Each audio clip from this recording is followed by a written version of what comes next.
അഭയാർത്ഥി വിഷയത്തിൽ സ്പെയിനിനെതിരെ ഇറ്റലി. മൊറോക്കോയിൽ നിന്നും സ്പെയിനിലെ സെയൂട്ട മേഖലയിലേക്ക് 10,000-കണക്കിന് അഭയാർത്ഥികൾ അതിക്രമിച്ചു കയറിയതിനെ തുടർന്ന് ഷെങ്കൻ കരാറിൽ നിന്നും സ്പെയിനെ പുറത്താക്കണമെന്ന് ഇറ്റലി ആവശ്യപ്പെട്ടു. അഭയാർത്ഥി പ്രശ്നം കൈകാര്യം ചെയ്യുന്നതിൽ സ്പെയിൻ പരാജയപ്പെട്ടുവെന്ന് ആരോപിച്ചാണ് ഇറ്റാലിയൻ പ്രധാനമന്ത്രി ജോർജിയ മെലോണി ഈ കടുത്ത നിലപാട് സ്വീകരിച്ചത്. യൂറോപ്പിലെ 29 രാജ്യങ്ങൾക്കിടയിൽ പാസ്പോർട്ടോ മറ്റ് അതിർത്തി പരിശോധനകളോ ഇല്ലാതെ യാത്ര ചെയ്യാൻ അനുവദിക്കുന്ന സംവിധാനമാണ് ഷെങ്കൻ ഏരിയ.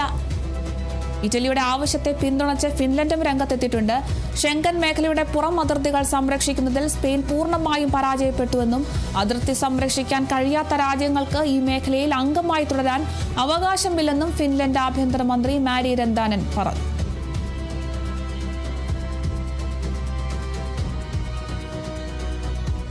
പാകിസ്ഥാനിലെ ഭരണകൂട സംവിധാനങ്ങൾ പൂർണ്ണമായും തകർന്നുവെന്നും ഇന്ത്യയിലെ കോക്രോച്ച് ജനതാ പാർട്ടിയുടെ മാതൃകയിലുള്ള യുവജന പ്രക്ഷോഭം പാകിസ്ഥാനിലുണ്ടായാൽ സകലതിനെയും അട്ടിമറിക്കുമെന്നും പാക് ആഭ്യന്തരമന്ത്രി മുഹസിൻ നഖ്വി.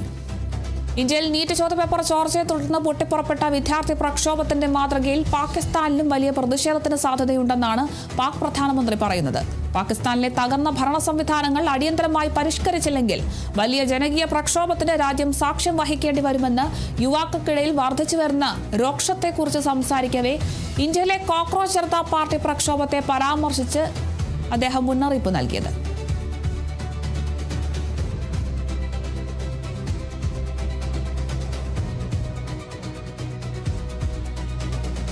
തിരുവനന്തപുരം നെടുമങ്ങാട് പോക്സോ കേസിലെ പ്രതി റിമാൻഡ് വിധി കേട്ട് കോടതിയിൽ നിന്നും ചാടിപ്പോയി.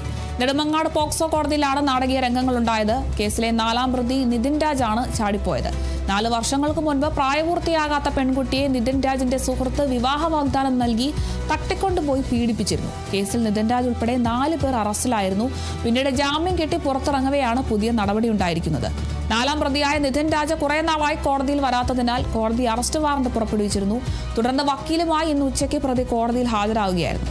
കോടതി 14 ദിവസത്തേക്ക് റിമാൻഡ് ചെയ്തത് കേട്ട പ്രതി കോടതിയിൽ നിന്നും ചാടിപ്പോവുകയായിരുന്നു. പ്രതിക്കായി നെടുമങ്ങാട് പോലീസ് തിരച്ചിൽ ഊർജിതമാക്കി.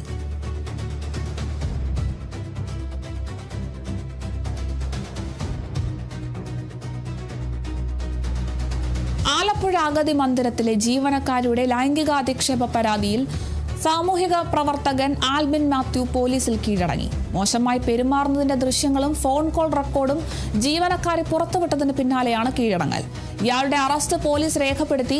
ഗുണ്ടയായിരുന്ന ആൽബിൻ മാത്യു മാനസാന്തരപ്പെട്ട് ജീവകാരുണ്യ പ്രവർത്തനങ്ങളിലേക്ക് തിരിയുകയായിരുന്നു. ആൽബിന്റെ ആലപ്പുഴ പുന്നപ്രയിലുള്ള ശാന്തിഭവൻ എന്ന സ്ഥാപനത്തിലെ ജീവനക്കാരിയായിരുന്നു പരാതിക്കാരി. 3 മാസങ്ങൾക്ക് മുൻപായിരുന്നു ആലപ്പുഴ കഞ്ഞിപ്പാടം സ്വദേശിനിയായ യുവതി ആൽബിന്റെ ശാന്തിഭവനിൽ ജോലിക്കെത്തുന്നത്.